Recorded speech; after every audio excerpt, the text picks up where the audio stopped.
Welcome back to Olympia classes guys.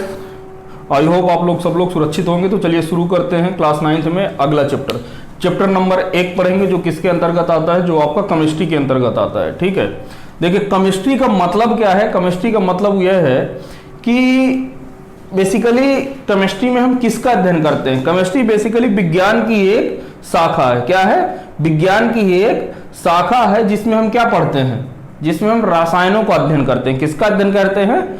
रसायनों का अध्ययन। वो क्या कहलाती है?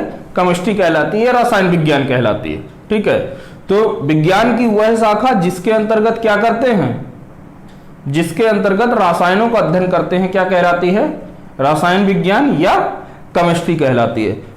तो लिखिएगा, हेडिंग डालिएगा रसायन विज्ञान। रसायन विज्ञान।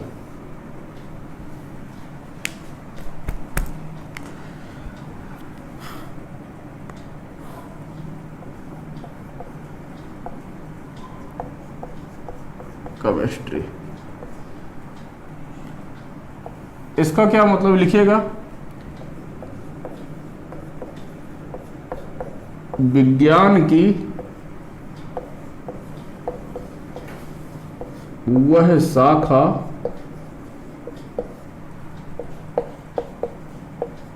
जिसके अंतर्गत हम रसायनों का अध्ययन करते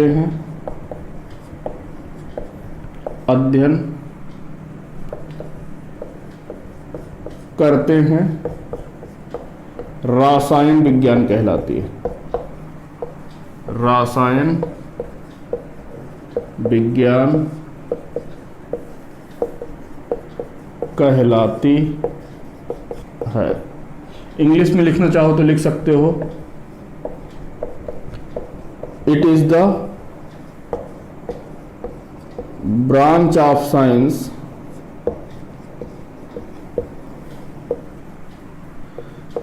in which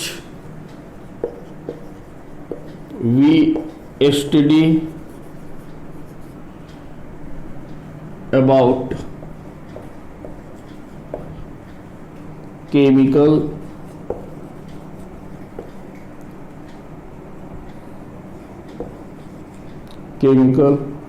is known as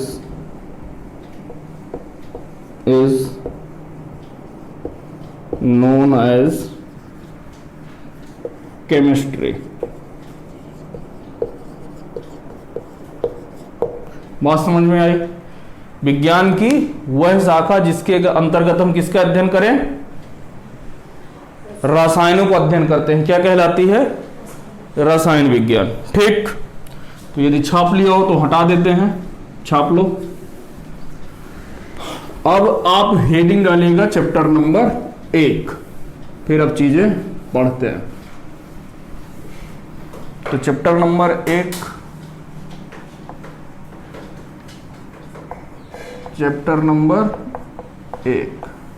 क्या है? हमारे आसपास के तत्व ना, हमारे आसपास के पदार्थ, हमारे आस पास के पदार्थ।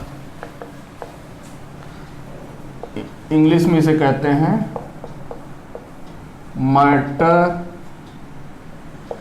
In our surroundings.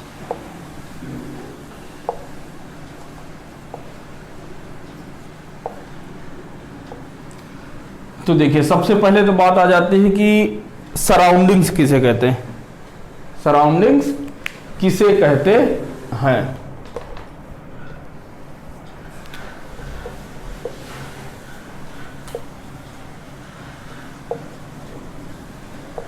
सराउंडिंग्स यानी कि आसपास, वातावरण किसे कहते हैं?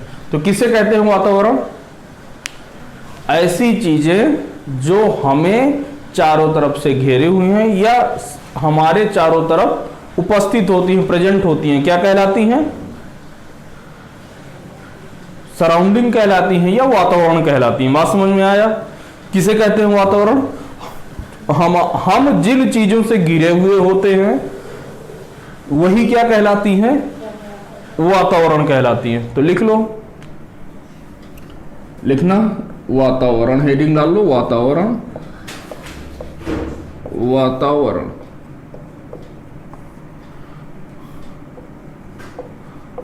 हम जिन वस्तुओं से घिरे होते हैं वह वातावरण कहलाती है। वातावरण कहलाती है, कहलाती है। इंग्लिश में लिखना चाहो, we are surrounded by anything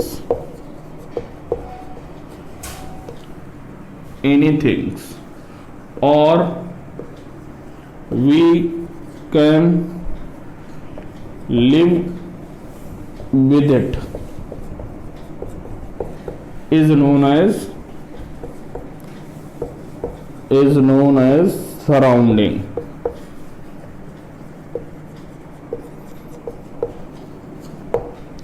ठीक है, क्या लिखा हुआ? We surrounded by anything, we are surrounded by anything, हम किसी भी वस्तुओं से चारों तरफ से घिरे हों, और we can live with it, या हम उनके साथ जी रहे हों, चल रहे हों, क्या कहलाता है? Is known as surrounding. तो सराउंडिंग का मतलब समझ में आया? किसे कहते हैं? कि हमारे आसपास की सभी वस्तुएं, ठीक है, जिनका हम अपने दैनिक जीवन में प्रयोग करते हैं या नहीं करते हैं, वो सब सारी वस्तुएं क्या कहलाती हैं? वातावरण कहलाती हैं, सराउंडिंग कहलाती है। ठीक है, अब बात आती है किसकी? पदार्थ की। किसकी? पदार्थ की। तो पदार्थ किसे कहते हैं? तो पदार्थ किसे कहते हैं? तो इनमें से क्या है कि वस्तुएं जिन सामग्री से मिलकर बनी होती हैं, वस्तुएं जिन सामग्री से मिलकर बनी होती हैं क्या कहलाती हैं? पदार्थ कहलाती हैं। ठीक है, वस्तुएं जो हैं जिन पदार्थों, जिन सामग्री से मिलकर बनी होती हैं क्या कहलाती हैं? पदार्थ कहलाती हैं। तो लिखो, हमारे आसपास की वस्तुएं जिन सामग्री से मिलकर बनी होती है, सामग्री से मिलकर बनी होती है या बनी होती हैं, क्या कहलाती हैं? वह पदार्थ कहलाती है। उस सामग्री को पदार्थ कहते हैं। उन सामग्री को पदार्थ कहते हैं। पदार्थ कहते हैं। ठीक है, इंग्लिश में लिखना चाहो तो लिख सकते हो, the things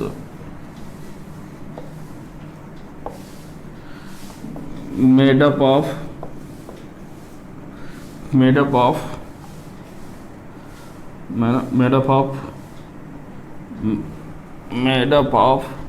many substances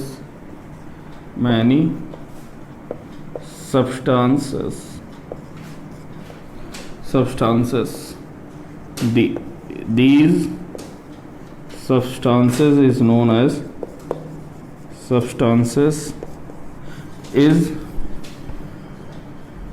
known as matter।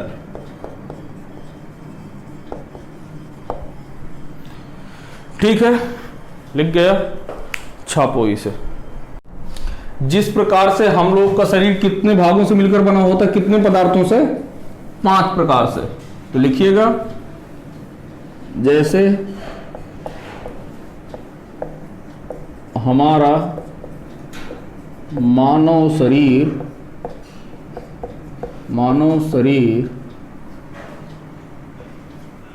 5 तत्वों से मिलकर बना है, 5 तत्वों से मिलकर बना है। कौन कौन से हैं ये तत्व हमारे?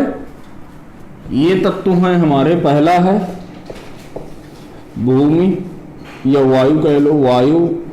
दूसरा क्या है? भूमि। तीसरा क्या है? जल। चौथा क्या है? आकाश। और एक क्या बचा? 5वां अग्नि। अग्नि, ठीक है। इसी तक इन्हीं सब चीजों को यदि इंग्लिश में लिखना चाहो तो लिख सकते हो। Our body made up of combination of 5 things, combination of 5 matters, 5 substance.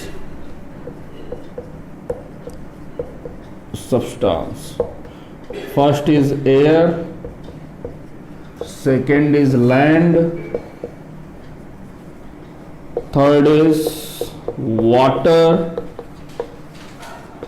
fourth is sky, and fifth one is fire। ठीक, तो हमारी जो बॉडी है कितने चीजों से मिलकर बनी होती है? 5 चीजों से। कौन कौन से हैं? वायु, भूमि, जल, आकाश और अग्नि। क्लियर? अब लिख सकते हो कि पदार्थों को हम अपने अध्ययन के अनुसार वैज्ञानिकों ने कितने भागों में बांटा है? 2 भागों में। ठीक है, पदार्थों को वैज्ञानिकों ने पदार्थों के गुणधर्मों के आधार पर, किसके आधार पर? गुणधर्मों के आधार पर 2 भागों में बांटा है। तो लिख लीजिएगा, पदार्थों को वैज्ञानिकों ने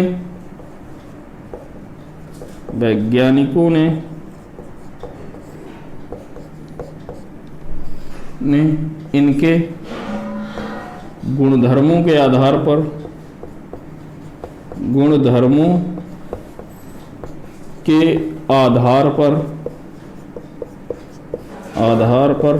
2 भागों में बांटा, 2 भागों में बांटा है। कितने भागों में बांटा है? 2 भागों में। According to the properties of matter,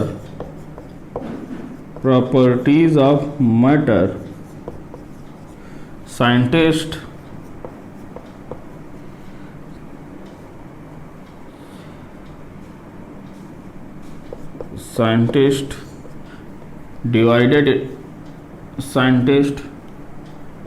divided into 2 part. कितने भागों में बांटा है? 2 भागों में। पहला भाग कौन सा है? रासायनिक पदार्थ, यानी कि केमिकल सब्सटेंस।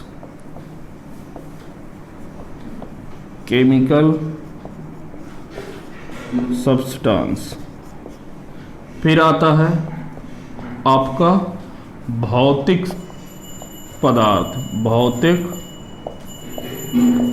पदार्थ। क्या कहते हैं इसे? Physical substance. ठीक है, नोट कर लो। चलिए, अगली हेडिंग क्या है? परमाणु।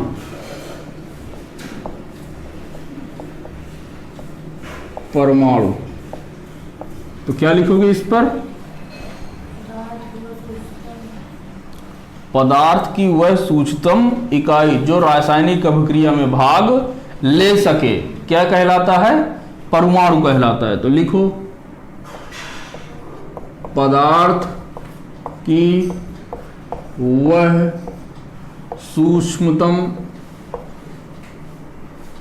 सूक्ष्मतम इकाई या मात्रा जो रासायनिक अभिक्रिया में भाग ले सके। रासायनिक अभिक्रिया में भाग ले सके, क्या कहलाता है? ले सके परमाणु कहलाता है। परमाणु कहलाता है। ठीक है, लिखना चाहो तो लिख सकते हो। इंग्लिश में भी एटम किसे कहते हैं? तो it is the smallest part of substance which take part in chemical reaction is known as atom. ठीक है, किसे कहते हैं?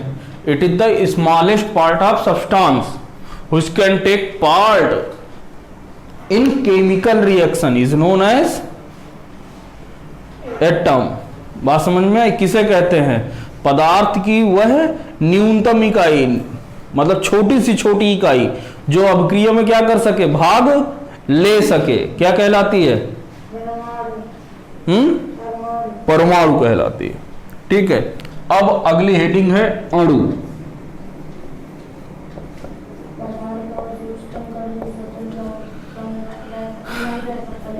लिखो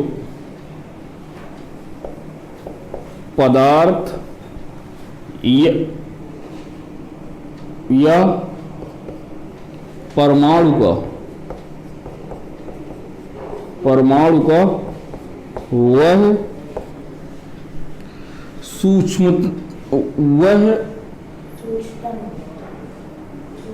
वह भाग, परमाणु का वह भाग जो स्वतंत्र तो रहता है, जो स्वतंत्र अवस्था में पाया जाता है, अवस्था में पाया जाता है, लेकिन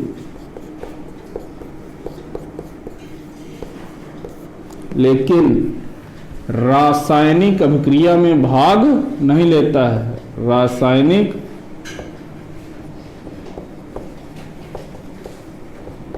अभिक्रिया में भाग नहीं लेता है, क्या कहलाता है? अणु कहलाता है। अणु कहलाता है। पदार्थ या परमाणु का वह भाग जो स्वतंत्र अवस्था में तो पाया जाता है, लेकिन क्या नहीं होता? वह रासायनिक अभिक्रिया में भाग नहीं लेता है, क्या कहलाता है? अणु कहलाता है। लिखना चाहो तो इंग्लिश में भी लिख सकते हो, particle.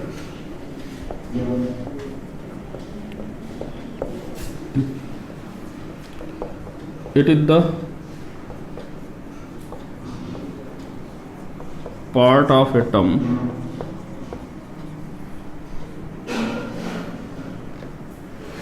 which is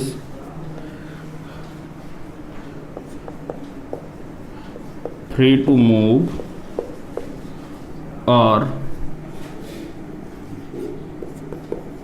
free in state but can't take part in chemical reaction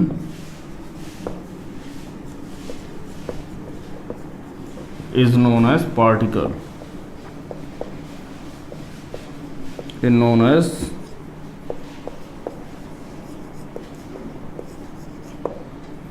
particle. ठीक है, क्लियर हुआ? लिखो। हो गया, हटा दे। एग्जाम्पल देखें पार्टिकल का, अणु का। हैं?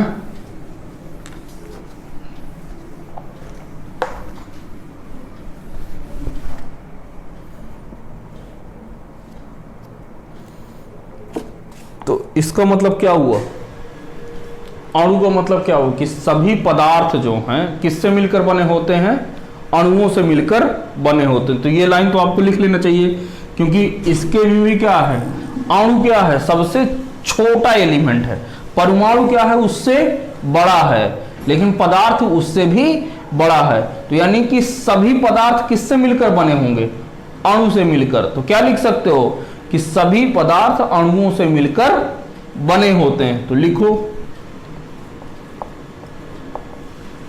सभी पदार्थ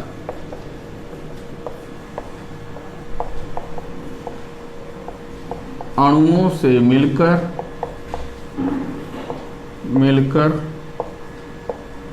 बने होते हैं।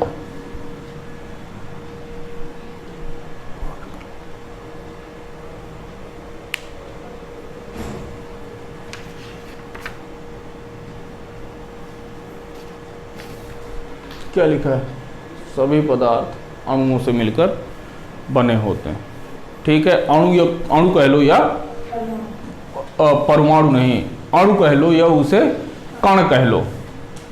ठीक है ना? या लिख सकते हो कि जो भी लिखना हो तो अणु की जगह पर, या ये भी लिख सकते हो, या सभी पदार्थ अणुओं से मिलकर बने होते हैं। सभी पदार्थ अणुओं से,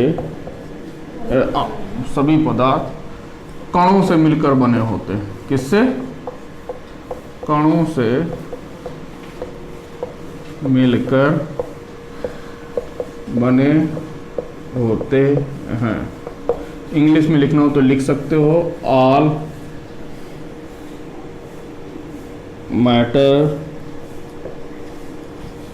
मैटर्स मेड फ्रॉम पार्टिकल।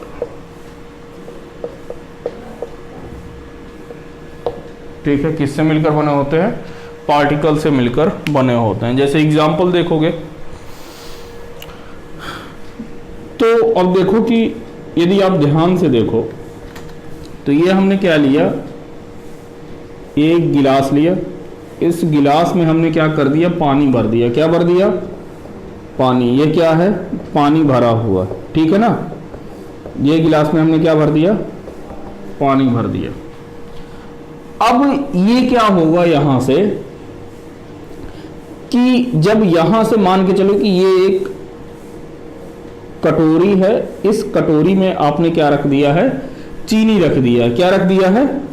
नमक रख दिया। मान के चलो नमक रख दिया। क्या रख दिया है? नमक। अब इस नमक को क्या कर रहे हो आप? यहां से यहां इसमें मिला रहे हो। नमक को क्या कर रहे हो आप? पानी में मिला रहे हो। तो क्या देखते हो? क्या पानी का लेवल जो है उठेगा? भाई ग्लास में यदि पानी रखते हो और उसमें नमक घोलते हो तो क्या पानी की मात्रा बढ़ जाती है? नहीं बढ़ती। क्या पानी जितना लेते हो उतने माप से ऊपर हो जाता है? कि पता चला एक गिलास पानी लिए हो, फुल गिलास, और उसमें नमक चला रहे हो, तो क्या कभी ऐसा होता है क्या कि पानी आपका अधिक हो जाए? नहीं होता ना।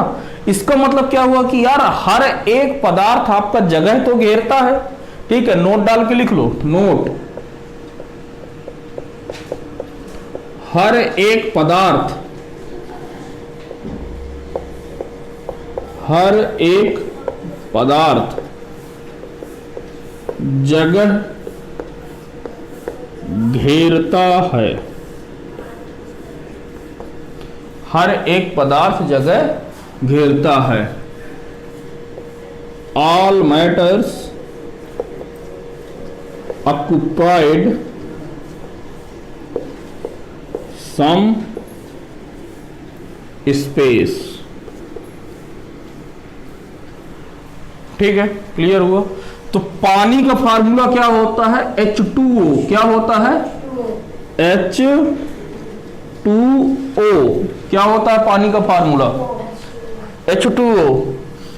भाई पानी किससे मिलकर बना होता है? हाइड्रोजन से और ऑक्सीजन से। पानी किससे मिलकर बना होता है? हाइड्रोजन से और ऑक्सीजन से। ये नमक, नमक किसका, नमक का फार्मूला क्या होता है? NaCl। क्या होता है? Na को क्या कहते हैं? सोडियम। Na को क्या कहते हैं? सोडियम। Cl क्या है? क्लोरीन। क्लोरीन क्या है?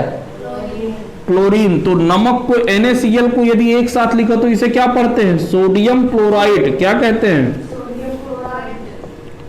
Sodium chloride. क्लोराइड। ठीक है, सोडियम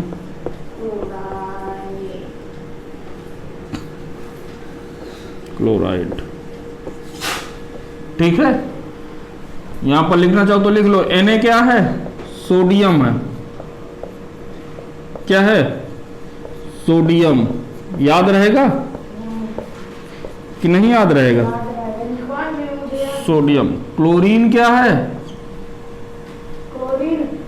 ये Cl क्या है? क्लोरीन है। क्या है? क्लोरीन है। ठीक है। H क्या है? हाइड्रोजन।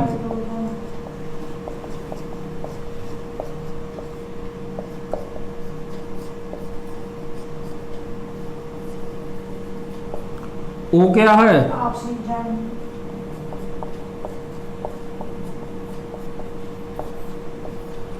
ऑक्सीजन। क्लियर। तो अब देखो हो क्या रहा है कि जब आपने पानी में नमक डाला और उसको जो है चम्मच से क्या कर दिया? हिला दिया। तो अब यहां पर क्या होगा कि पानी की मात्रा नहीं बढ़ेगी, लेकिन मैंने यहां पर तो लिखवाया हो कि हर एक पदार्थ क्या करता है? जगह घेरता है।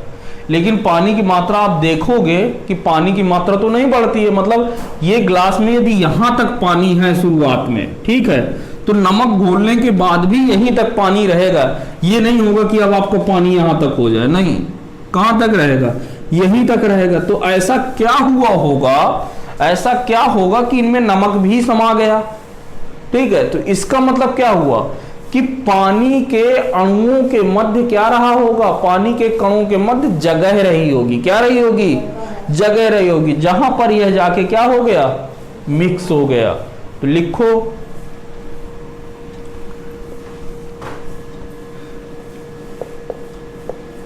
पानी को, पानी में जब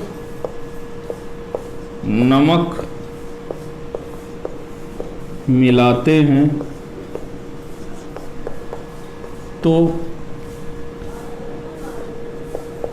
पानी का स्तर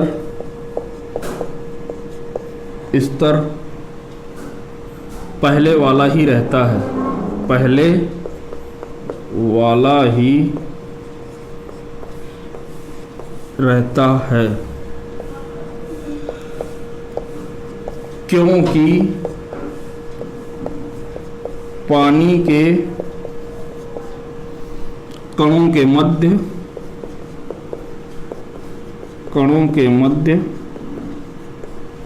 जगह रहती है और इस जगह पर नमक चला जाता है।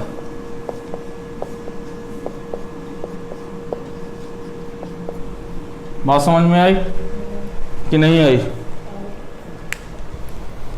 इस वजह से इनके बीच में रिक्त स्थान रहता है। क्या रहता है? रिक्त स्थान रहता है, जगह रहती है, तो जाकर नमक क्या होता है, ये जाके उसमें समा जाते हैं।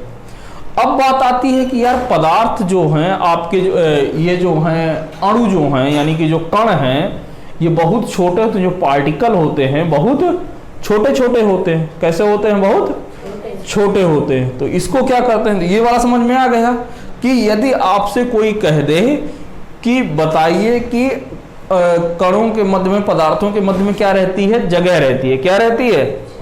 कणों के बीच में जगह रहती है। तो क्या बताओगे कि जैसे हम पानी को और सोडियम क्लोराइड को एक दूसरे में घोलते हैं तो क्या होता है, यह पूरी तरीके से क्या चला जाता है, उस पर घुल जाता है। क्यों घुल जाता है? क्योंकि यहां पर इनके अणुओं के मध्य में क्या रहती है? जगह रहती है। तो सोडियम क्लोराइड यानी कि नमक जो है उन्हीं जगहों पर जाकर बैठ जाता है और वहीं पर रह जाता है। तो इस वजह से पानी का स्तर ऊपर नहीं उठता, यानी इसीलिए ये क्या होते हैं, पानी में ये सब घुल जाते हैं। ठीक है। यदि जगह नहीं होगी तो हम उस पर कैसे कर लोगे? जैसे मान के चलो कि आपने लकड़ी का टुकड़ा लिया, अब आप उस पर यदि चीनी डालोगे, नमक डालोगे तो क्या वहां पर घुलेगा? नहीं घुलेगा, क्योंकि उनके बीच में इतनी जगह ही नहीं है कि वह NaCl को अपने अंदर ले सके। लेकिन पानी के अणुओं के मध्य में क्या रहती है? जगह रहती है, जिससे क्या होता है कि नमक जाकर वहां पर क्या हो जाता है, समाहित हो जाता है, घुल जाता है। ठीक है, लिख गया। अगला करें।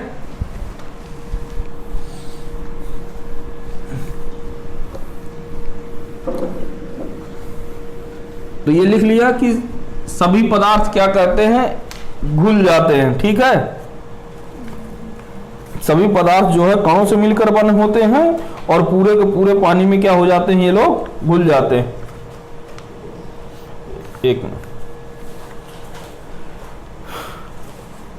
अब ये लिखना है कि पदार्थ के कण क्या होते हैं, छोटे होते हैं। क्या होते हैं? पदार्थ के कण छोटे होते हैं। पदार्थ के कण छोटे होते हैं। क्या होते हैं? पदार्थ के जो कण होते हैं वो बहुत छोटे होते हैं।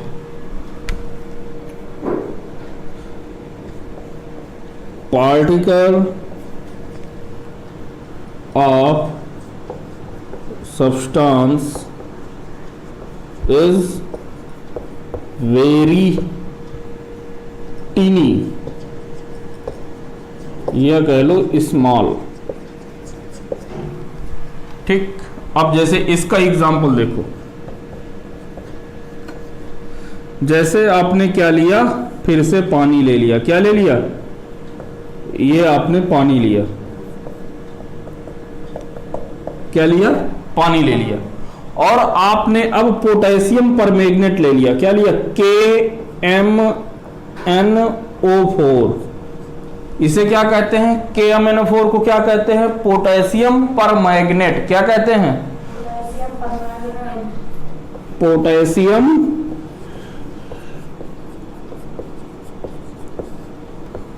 परमैंगनेट।